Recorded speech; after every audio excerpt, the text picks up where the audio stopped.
शुरू करें। Good morning boys and girls, IAS and PCS aspirants. प्रीसा आईएएस करोल बाग नई दिल्ली की तरफ से आपका हार्दिक अभिनंदन है, स्वागत है।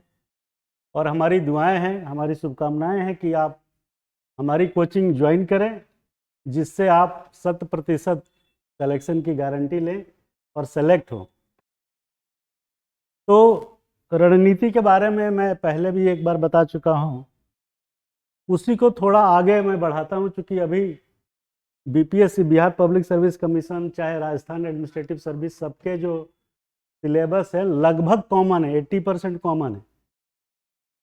तो कितना पढ़ें, क्या पढ़ें और कैसे पढ़ें, ये जानना ज़्यादा ज़रूरी है। ये जानना ज़्यादा ज़रूरी इसलिए है कि मार्केट में इतना प्रोडक्ट, इतना मटेरियल फ्लोरिश कर रहा है कि आप कंफ्यूज हो जाएंगे कि एक ही चीज़ के बारे में, एक ही सब्जेक्ट के बारे में आप 10-5 जगह अगर आपने किताबें पढ़ी या मटेरियल को छुआ तो समझिए आप अपने पैरों पे कुल्हाड़ी मार रहे हैं। कैसे, वो मैं बता रहा हूँ। सपोज आपने एक सब्जेक्ट उठाया, मेडिएवल हिस्ट्री, और आपने उसको पूरा महीनों तक उसी पे लगे हुए हैं, कई टाइप की किताबें पढ़ पढ़ के। तो मेरा सवाल ये है कि यूपीएससी में जो सवाल पूछे जाते हैं, प्री की बात कर रहा हूँ पहले, तो उस प्री में जो सवाल पूछे जाते हैं लगभग 6 सब्जेक्ट से पूछे जाते हैं: polity, history, economics, geography, science and technology और करंट अफेयर। एवरेज सबका हुआ 16 से 17 सवाल, ठीक है। एवरेज ले लेते हैं 16-17, किसी में 20-22 होता है, किसी में 14-15 होता है। तो मेरा क्वेश्चन ये है कि वो 16-17 सवाल हिस्ट्री से भी होंगे, तो उस हिस्ट्री में कितना सवाल मेडिएवल हिस्ट्री से होगा? 3 से 4 मैक्सिमम। एंशिएंट हिस्ट्री से 5 क्वेश्चन, मॉडर्न से 7 क्वेश्चन और 4 क्वेश्चन मेडिएवल से है। और आप मेडिएवल हिस्ट्री पढ़े जा रहे हैं, 4-4 किताब, 6-6 किताब। अरे भाई, ये तो सोचो कि 4 और 6 किताब अगर आपने मेडिएवल पे पढ़ी तो आपने बाकी सब्जेक्ट के लिए तो आपने अन्याय किया। तो कितना पढ़ना है, how many books is required, वो मैं गारंटीड के साथ बोल रहा हूँ कि इन सारे सब्जेक्ट पे एक एक किताब चाहिए: polity, history, economics, geography, current affairs, science and technology. एक एक किताब, नॉट मोर देन दैट। अगर आप खाली एनसीईआरटी पढ़ना चाहते हैं तो वो भी पर्याप्त है। उसके अलावा एक किताब छूने की जरूरत नहीं है, ना लाइब्रेरी में जाने की जरूरत है। लाइब्रेरी में इसलिए जाने की जरूरत है आपको, हो सकती है कि आपके पास किताब खरीदने के पैसे नहीं हो, तो पर्टिकुलर एक किताब आप खरीद लें। तो ये तो कोई नहीं बताता ना कि कितना पढ़ना है। तो एक एक किताब चाहिए, प्लस हमारा लेक्चर और नोट्स चाहिए आपको। ये दोनों चीज मिल करके आपकी सफलता की गारंटी 66 to 80% हम लेते हैं। क्योंकि हम जो पढ़ाते हैं वो सिर्फ एक किताब का निचोड़ नहीं होता है, वो कई किताबों का पढ़ाई, अपने नोट्स पुराने, कुछ नए अपडेट्स, कुछ रिलीवेंट टॉपिक्स, क्योंकि डिटेलिंग तो किया नहीं है यूपीएससी ने कि क्या क्या टॉपिक होगा। तो हमने अपनी तरफ से वो रिलेवेंट टॉपिक्स को भी इंक्लूड किया है जिस पे क्वेश्चंस आने की पूरी पूरी संभावना रहती है। तो आप बताइए कि ये कितना आसान है आपके लिए हमारे साथ जुड़ना, क्योंकि हमको पता है कि कितना मटेरियल चाहिए। सिर्फ एक एक किताब चाहिए आपको, प्लस हमारा क्लास नोट्स प्लस लेक्चर। क्योंकि हम जो बताते हैं तो वो लेक्चर ऐसे नहीं होता है, वो लेक्चर ऐसे होता है कि आप 360 डिग्री किसी भी 360 डिग्री पे जो है आपका ब्रेन स्टॉर्मिंग कराते हैं। उदाहरण के तौर पे सपोज एक क्वेश्चन आपने उठाया पॉलिटी का एक क्वेश्चन है जो करंट अफेयर से जुड़ा हुआ है, बिल्किस बानो वाला मामला। हम अपने लेक्चर में उस टॉपिक पे या किसी भी टॉपिक को जब पढ़ाते हैं तो उस पे आने वाले प्रश्न कितने घुमा के पूछे जा सकते हैं वो बताते हैं। खाली पढ़ते हुए चले जाना काम नहीं है हमारा काम है आपके दिमाग को झकझोरना, ब्रेन स्टॉर्मिंग कराना और आपकी ब्रेन को 360 डिग्री मैपिंग करना। बिल्किस बानो का केस हमने अगर डिस्कस किया तो उसके बाद मेरा क्वेश्चन एक नहीं होगा कि बिल्किस बानो के मामले में राष्ट्रपति द्वारा क्षमा दान दिए जाने का क्या औचित्य है? ये क्वेश्चन एक बन गया। दूसरा क्वेश्चन खट से इसी पे बनेगा जिसका आंसर कॉमन होगा। ये होगा कि सांप्रदायिकता या तदर्थवाद भारत के न्याय व्यवस्था में किस प्रकार से परिलक्षित होता है। अब देखिए क्वेश्चन का अंदाज पूरा ही बदल गया। दूसरा क्वेश्चन है ये, आंसर सेम है। तीसरा क्वेश्चन पूछेगा कि बिल्किस बानो में क्षमा दान देने के किस स्वरूप का माननीय राष्ट्रपति द्वारा अपनी प्राधिकार, अपनी सत्ता, अपनी शक्तियों का प्रदर्शन किया गया? ये क्वेश्चन हो गया। चौथा क्वेश्चन बन सकता है कि बिल्किस बानो का मामला भारतीय न्याय व्यवस्था में न्यायपालिका से शिफ्ट होकर कार्यपालिका की तरफ तो नहीं चला जा रहा है? अब देखिए एक क्वेश्चन ये भी बन गया। तो 5 क्वेश्चन हमने आपको फटाफट बताया पढ़ाते पढ़ाते, जिसके लिए मैं कोई किताब या किसी पहले से निर्धारित मटेरियल से नहीं बता रहा हूँ। इस पे ऐसे भी क्वेश्चन बन सकता है कि बिल्किस बानो के मामले में राष्ट्रपति द्वारा जिस क्षमा दान के स्वरूप का वर्णन किया गया उसकी प्रासंगिकता पर चर्चा करें। ये क्वेश्चन भी बन गया। आगे इस पर और भी क्वेश्चन बन सकता है कि धार्मिक अल्पसंख्यकों को मौलिक अधिकार जो संविधान में प्रदत्त है उसका मूल्यांकन इस बिल्किस बानो के केस के संदर्भ में करें। अगला क्वेश्चन बन सकता है कि समाजवादी न्याय व्यवस्था किस तरीके से तुष्टीकरण की नीति को प्रोत्साहित करती है। अब इतने तरीके से जब हम आपको ब्रेन में डालेंगे कि भाई ऐसे भी पूछ सकता है, घबराना मत। सीधा सीधा नहीं पूछेगा कि बिल्किस बानो के मामले में राष्ट्रपति द्वारा दिए गए क्षमादान की व्याख्या करिए, आलोचनात्मक व्याख्या करिए, ऐसे नहीं पूछेगा। वो घुमाता है बहुत ज्यादा। क्या बिल्किस बानो के मामले को बहुसंख्यकवाद की नजरिए से औचित्यपूर्ण ठहराया जा सकता है, या कह देगा अल्पसंख्यकवाद की नजरिए से? तो आपको हमने एग्जाम्पल दिया अपने क्लास का कि भाई किस तरीके से क्वेश्चन को ट्विस्ट करता है यूपीएससी, क्योंकि वहां हम जैसे लोग बैठे हैं जिनको मालूम है कि कैसे पूछना है।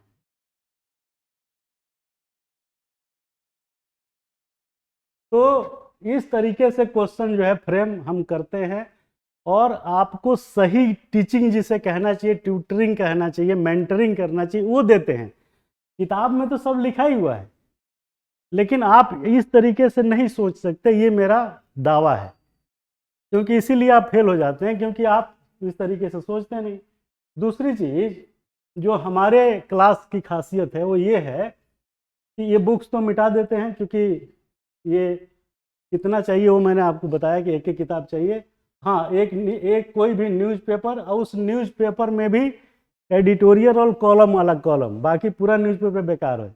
फर्स्ट पेज ले लीजिए और एडिटोरियल पेज, और एक कोई मैगजीन ले लीजिए, प्रतियोगिता दर्पण, उसकी ऑथेंटिसिटी ज़्यादा रहती है। तो इतना मटेरियल आपके लिए पर्याप्त है। अब आइए हम बात करते हैं कि प्रीलिमिनरी में क्वेश्चंस का क्या पैटर्न रहता है और हमारा क्या योगदान है। तो भाई देखो 100 क्वेश्चन आते हैं, 100 क्वेश्चन में 50 क्वेश्चन ऐसे होते हैं जो आप अपने से पढ़ के कर सकते हैं। बहुत ज़्यादा बुद्धि लगाने की जरूरत नहीं है। तो 50 क्वेश्चन आप मेहनत करके पढ़ सकते हैं, कोई दिक्कत नहीं है, आपको किसी कोचिंग में जाने की जरूरत नहीं है। लेकिन इतने से काम होता नहीं है, तो हम जो है प्लस करते हैं 30 और आपको बना देते हैं 80 के बराबर। और ये जो 20 है ये किसी को नहीं आता। बड़ा अजीब बात है, ये 20 यूपीएससी को भी नहीं आता है। इसका आंसर सिर्फ वही बता पाता है जिसने क्वेश्चन सेट किया होगा। इस 20 क्वेश्चन में 6-7 डिसिप्लिन के क्वेश्चंस होंगे, जो 6 सब्जेक्ट हमने बताया। तो आप बताइए, ये 20 तो किसी के समझ में नहीं आता, हमारे में नहीं आता। और मैंने तो दावा किया था कि 10,000 रुपये इनाम दूंगा अगर टेस्ट खत्म होने के तुरंत बाद, बिना पढ़े, आप बिना नकल किए आप सॉल्व कर दीजिए 100 के 100, मैं 20,000 50,000 इनाम दे दूंगा। ये संभव नहीं है किसी के लिए यार, आप इसको भूल जाइए। तो ये दोनों मिल के पर्याप्त है। 80 आपको तो 50 क्वेश्चन करेक्ट मिल गया तो काम बन गया। तो हम इस 30 पे फोकस करते हैं। और फोकस कैसे करते हैं कि आप हमारा टेस्ट सीरीज देखेंगे तो एक एक पेज पे एक क्वेश्चन है। आपने शायद देखा होगा, पता नहीं इसमें है भी कि नहीं। तो कहने का मतलब ये है कि क्वेश्चन का स्टैंडर्ड किस हिसाब से बनेगा प्री का, वो हम नमूने के तौर पे इसमें खुल जाएगा ना। ये वाला। तो आपको मैं नमूना जस्ट दिखाना चाह रहा हूं कि आप देखिए, और मार्केट में ये भी देखिए कि कितने क्वेश्चन जो है पॉलिटिक्स, ये है ना, तो कितने क्वेश्चंस जो हैं इस टाइप के बनते हैं। आप पहला क्वेश्चन देख लीजिए। अब एक क्वेश्चन देखिए, नंबर 1 प्रश्न संख्या 1 है, ये पॉलिटी से रिलेटेड है। एक पेज पे एक क्वेश्चन ही बना है। इसमें इतने हम ट्विस्ट डाल देते हैं कि नॉर्मल वे में कोई आदमी समझ ही नहीं सकता, और यूपीएससी का यही पैटर्न है। अब इसमें देखिए, कह रहा है कि इसमें नया सेक्शन भ्रष्टाचार अधिनियम में 17 ये जोड़ा गया है, जिसके तहत सभी श्रेणी के कर्मचारियों अधिकारी गिरफ्तारी से पूर्व उनका नियंत्रण अधिकारी से अनुमति लेनी पड़ेगी। ये करंट अफेयर्स से में भी है। उसके बाद देखिए कितना ट्विस्ट किया है कि गिरफ्तारी से पूर्व, और अधिकारी और कर्मचारी दोनों कह रहे हैं। तो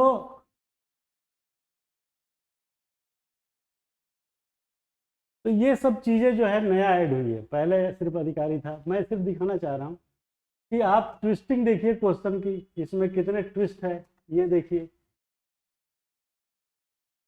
रिश्वत देने और लेने 10 वर्ष। तो कहने का मेरा मतलब यह है कि क्वेश्चंस जो हम टेस्ट सीरीज में बताते हैं या चैप्टर ख़त्म करने के बाद बताते हैं, वो चीज़ें बहुत ही कॉम्प्लेक्स है जो यूपीएससी का स्टैंडर्ड के है। तो आप यूपीएससी की तैयारी करें चाहे स्टेट की करें, आपकी तैयारी हायर अप होनी चाहिए, तभी तो आप छोटे मोटे एग्जाम को पास कर जाएंगे। हम लोग 120 में 118 क्वेश्चन सही करते थे, सोचो, ऑप्शनल का प्री में। तो कमांड होगा तब ना करेंगे। अब आप खाली पढ़ते चले गए तो खाली पढ़ते जाने से तो काम बनेगा नहीं भाई। तो उसके लिए क्वेश्चन समझना और सेलेक्टिव स्टडी करना ये ज़्यादा ज़रूरी है। सेलेक्टिव स्टडी आपको करनी है और इंटेंसिव करनी है, जो हम कराते हैं, और अंडरस्टैंडिंग, ये 3 काम हम कराते हैं। चौथा काम आपको सिर्फ टाइम देना है। और 66% से 80% की गारंटी लेते हैं। 42 में 32 बच्चे हमारे सेलेक्ट 2000 में हुए थे पीसीएस में। अब ये क्वेश्चन देखिए, बनाना रिपब्लिक। क्वेश्चन आप खुद पढ़िए कि कितना अजीब अजीब टाइप से हमने सेट किया, और ये हमारे द्वारा खुद के द्वारा बनाया हुआ है।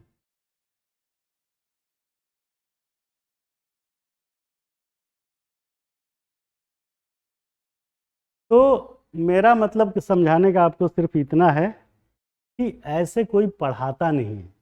कोई कोचिंग खराब, अच्छा या बुरा नहीं होता है।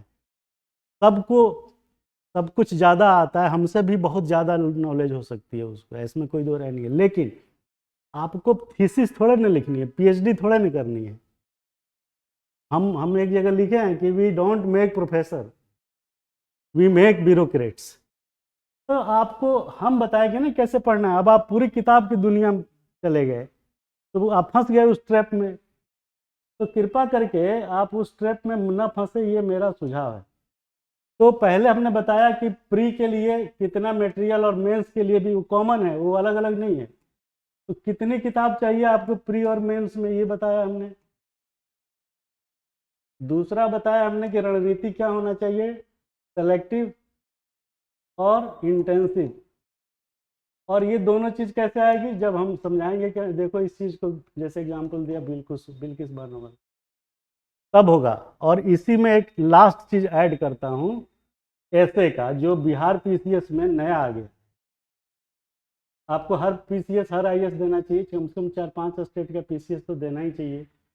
उसमें देखिए मजे की बात क्या कर दिया कि 300 का पहले GS1 था, 300 का GS2 था, और 300 का सब्जेक्ट था, इसको हटा दिया, सब्जेक्ट गया। वो सब्जेक्ट कोई भी एक रख लीजिए, MCQ कह रहा है, और वो उसको क्वालिफाइंग कर दिया, बस खत्म, ये भी गया। डिसीजन क्या होगा? 300, GS1, GS2 और ऐसे। अब बताइए कि अगर आप बहुत पढ़ाकू भी होंगे और आपकी एक्सप्रेशन कैपेसिटी नहीं है निबंध की, तो आप नहीं लिख पाएंगे। और उसी अभिव्यक्ति की क्षमता को हम बढ़ाते हैं। कैसे बढ़ाते हैं, ये प्रश्न है। उसमें क्या इनपुट डालना है वो दूसरा मुद्दा है, दूसरा प्रश्न पैदा हो जाता है। तो आपकी अभिव्यक्ति की क्षमता, ये चीज हम आपको बताते हैं क्लास में। हम खुद आपको कहते हैं कि भाई अपने से क्वेश्चन बनाओ। हमने 4-5 बना दिया, तुम अपने से भी कुछ बनाओ, ताकि तुम्हारा ब्रेन जो है चलना शुरू हो ढंग से, एनालिटिकल हो तुम्हारा ब्रेन। तो जब तक आप एनालिटिकल नहीं होंगे, जब तक आप डेप्थ में नहीं गए होंगे, तो उस टॉपिक पर आप लिख ही नहीं पाएंगे। ऐसे में अब ऐसा तो आता नहीं निबंध लिखने के कि भारतीय पशु या गाय हमारी माता, ऐसे तो आता नहीं है। हमने आपको कम से कम 105 टॉपिक दे रहा हूँ, जो अपने आने वाले ऐप पे डाल रहा हूँ, जो क्लास में बताएंगे। वो ऐसे टॉपिक होगा। टॉपिक क्या होगा? कंटेंट सुन लीजिए एक बार। वो भी पढ़ाते पढ़ाते आदमी बना देता है। जैसे जीवन मृत्यु के लिए ही बना होता है, ये टॉपिक हो गया। जीवन मृत्यु के लिए बना होता है, एक टॉपिक हो गया। दूसरा कि सपना देखना बहुत ही हार्मफुल महसूस होता है, इसलिए सपना नहीं देखना चाहिए, ये हो गया। तीसरा, चलोगे तो चलते रहोगे, ये भी एक टॉपिक हो गया।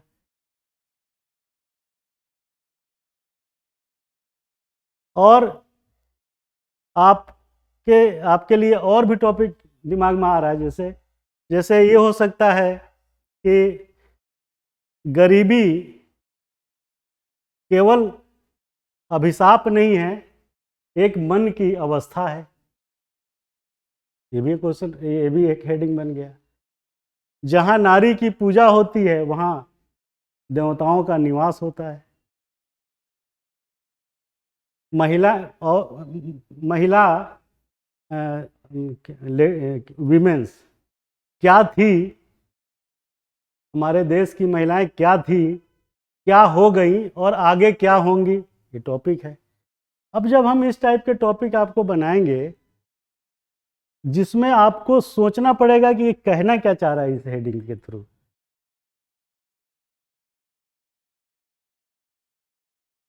जीवन में मध्य मार्ग ही बेहतर साधन है।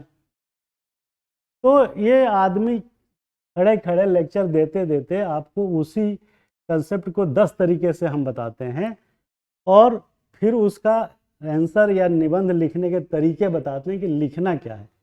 जैसे हमें याद है नारी पे हमें ऐसे लिखा था 99 में, तो हमने शुरुआत किया एक संगीत के, एक गीत के बोल से। अब आप सोचेंगे साहब आप गीत लिख के आए थे और 200 में 120 नंबर मिला था, बहुत अच्छा नंबर माना जाता है। तो मैंने अपने निबंध की स्टार्टिंग में लिखा था कि उड़ती फिरूं, कैसे गाना,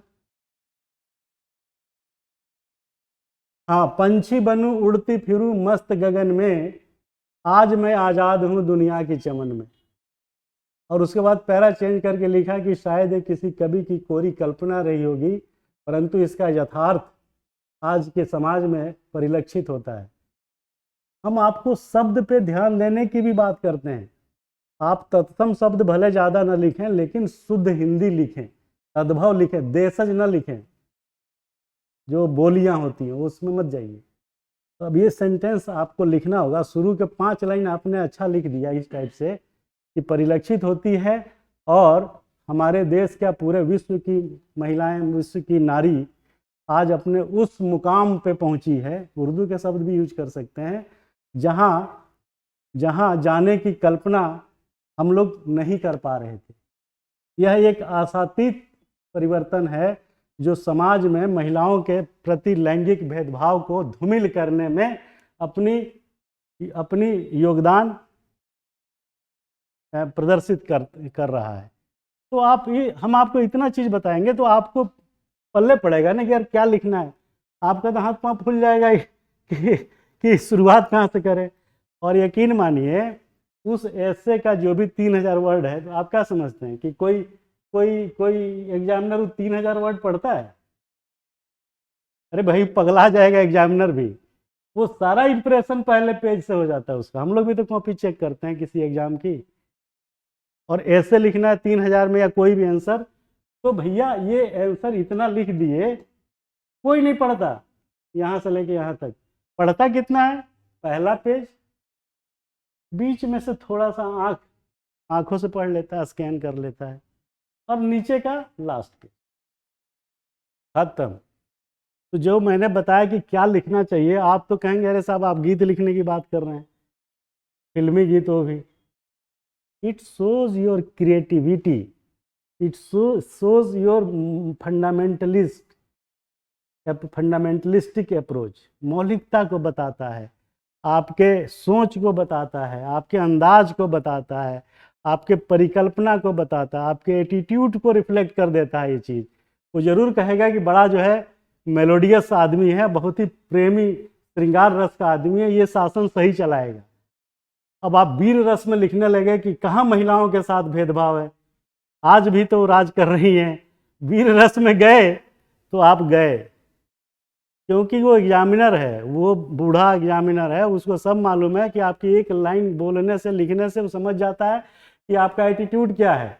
आपका एटीट्यूड देखने के लिए उसे भौतिक रूप से आपके साथ रहने की ज़रूरत नहीं है, वो आपका एटीट्यूड उसकी लिखावट में रिफ्लेक्ट हो गई। और उसने पहले पेज, अब बताइए कौन बताता है ऐसे पढ़ने को, और कौन बताएगा कि ऐसे लिखना है आंसर राइटिंग। तो ये हमारे क्लास की खासियत है। तो आप प्रीसा IAS ऑनलाइन ऑफलाइन ज्वाइन करें, हमारा ऐप ऑनलाइन आ रहा है, कल परसों में हम इसको जो है ऑपरेट कर देंगे, और जितना जल्दी हो सके आप, जितने 144 लोग हमारे सब्सक्राइबर हैं तैयार बैठे हैं, वो लोग तो तुरंत करेंगे, और बाकी लोगों को भी जोड़िए, क्योंकि ऑनलाइन की फ़ीस हमने मात्र 999 रुपये पर मंथ रखा है, और ऑफलाइन की फ़ीस हमारी वैसे तो 12,000 रुपये मंथली थी, लेकिन हमने इसमें 50% रिबेट पे ऑफलाइन की क्लास को दे रहे हैं। इसलिए दे रहे हैं क्योंकि अभी 10 दिसंबर से हमने शुरू किया है, और अगर ये सक्सेस हुआ तो मेरी नौकरी अभी 7 बरस है, मैं रिजाइन कर दूंगा। नहीं सक्सेस हुआ तो छुट्टी लेके काम कर रहे हैं, फिर से अपना सरकारी नौकरी ज्वाइन कर लेंगे। तो हमारी उम्मीद, हमारी आशाएं ऐसी हैं कि आप सफल होंगे, और ज़रूर होंगे। आप होंगे कामयाब, बशर्ते कि मेरे द्वारा बताए गए मूल मंत्र के साथ चलिए। हमारे क्लास, कोचिंग और हमारे नोट्स, हमारी टेस्ट सीरीज़, और हमारा बताने का जो सबसे बड़ा इम्पोर्टेंट चीज़ है, हमारा स्टाइल, हमारी रणनीति, तो और एक एक किताब, बस इतना पर्याप्त है। Good luck, thank you very much, नमस्कार, जय हिंद, जय भारत।